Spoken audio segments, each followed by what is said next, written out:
Hello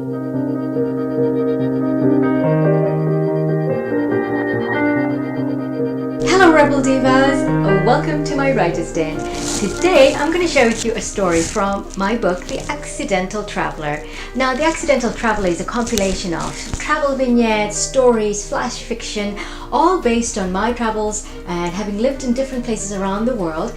And I thought I'd share with you some of the things I've experienced, I've observed, I've watched, some of the things that have happened to me as well as that I have done. So today's story is the fourth episode of the short story called Tipping in Seoul. Seoul as in Seoul, South Korea. Now, this is the fourth episode of the story because what I did was, instead of having a talking head chat just drone on for a long time, just telling one entire story, I thought I'd break them down into sizable, eatable chunks. And that way you're not going to get bored and you'll have something that's easy and quick to watch every week. Now, there are 3 episodes of this short story, Tipping in Seoul, already launched. So if you can take a look at them before, read them, view them, see them before you watch this one, I think you'll enjoy this story more. Again, these are little story vignettes, so perhaps you don't really need to see the others, but I would recommend it. Okay, so let's get right into episode 4 out of 4. So this is the final episode of the short story Tipping in Seoul. Are you ready for the story? All right. What did she just do? I asked. What a nasty woman! Okay, Gwen said. Now let's take a deep breath here, okay? She was talking more to herself than me. And let's think about this before freaking out. But she looked like she was freaking out at that point. I inspected the door again. I couldn't open it. It was locked. Definitely locked.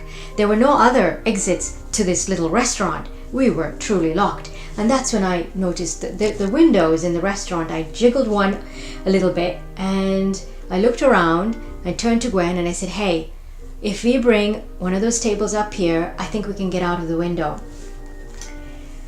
I looked outside the window. There were tons of people outside, and if you wanted to call for help, so it wasn't as bad as we thought at the beginning.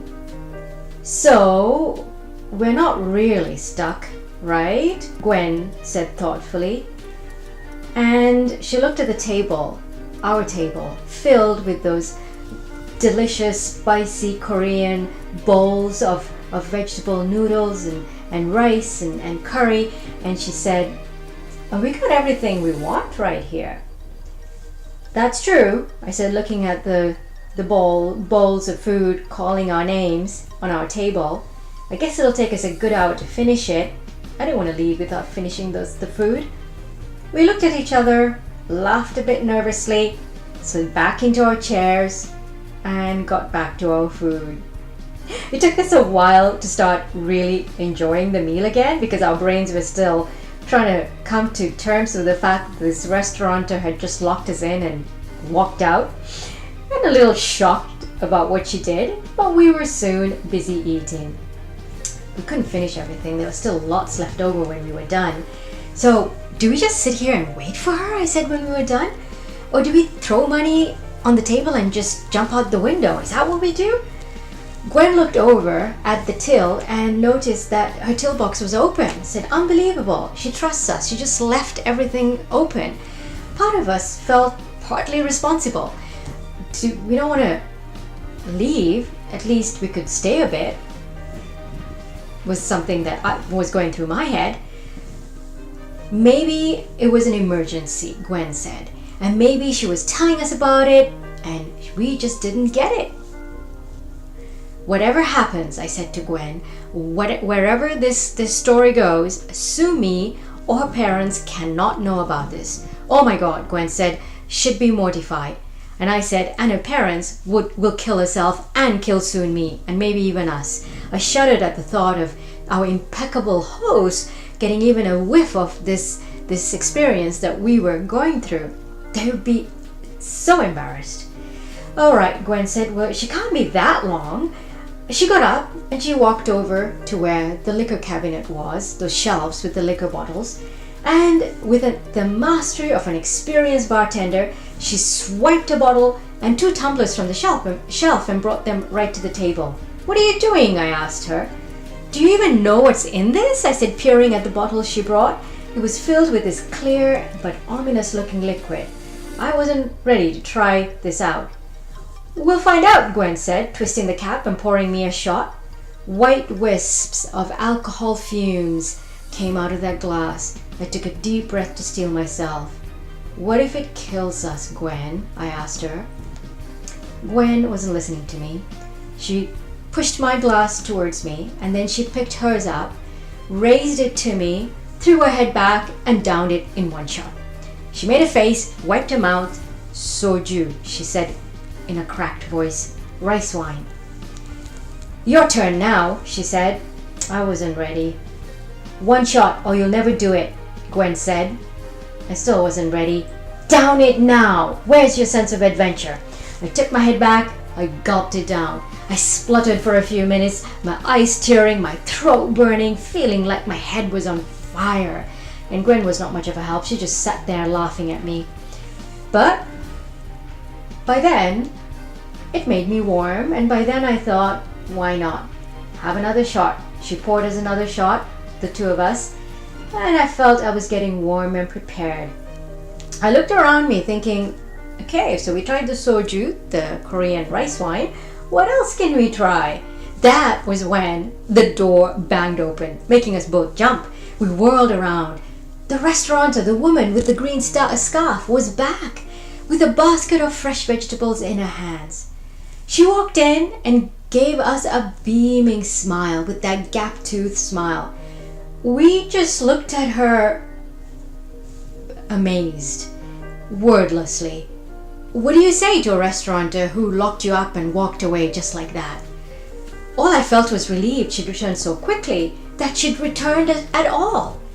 She pointed at the food and the drinks on the table and said something in Korean. We had no idea what she was saying, so Gwen replied in the only appropriate word that she could think of, "Mashita."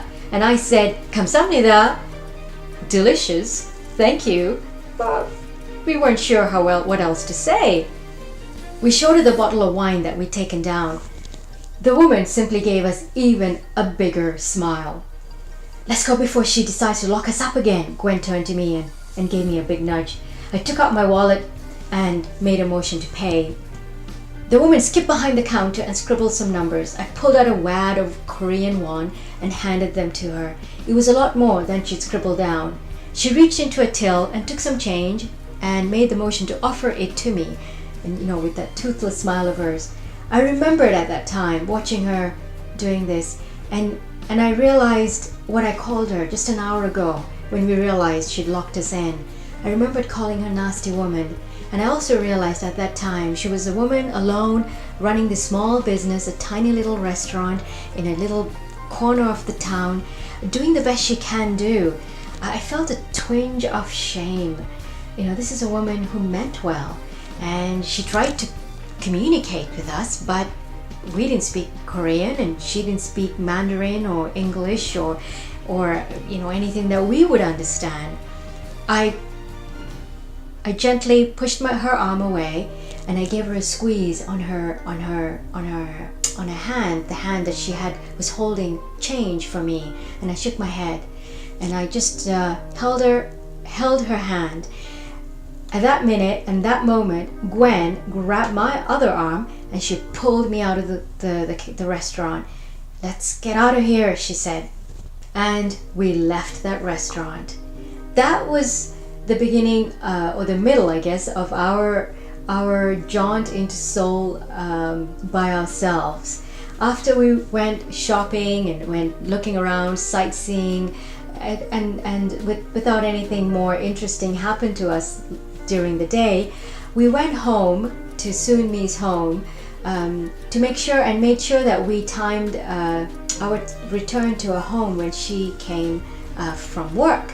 So we sat around the table, Soon-mi, her parents, and us, just having a chat, and Soon-mi's parents cross-examining us about where we'd been, what we'd seen, what we'd bought, and what we'd eaten.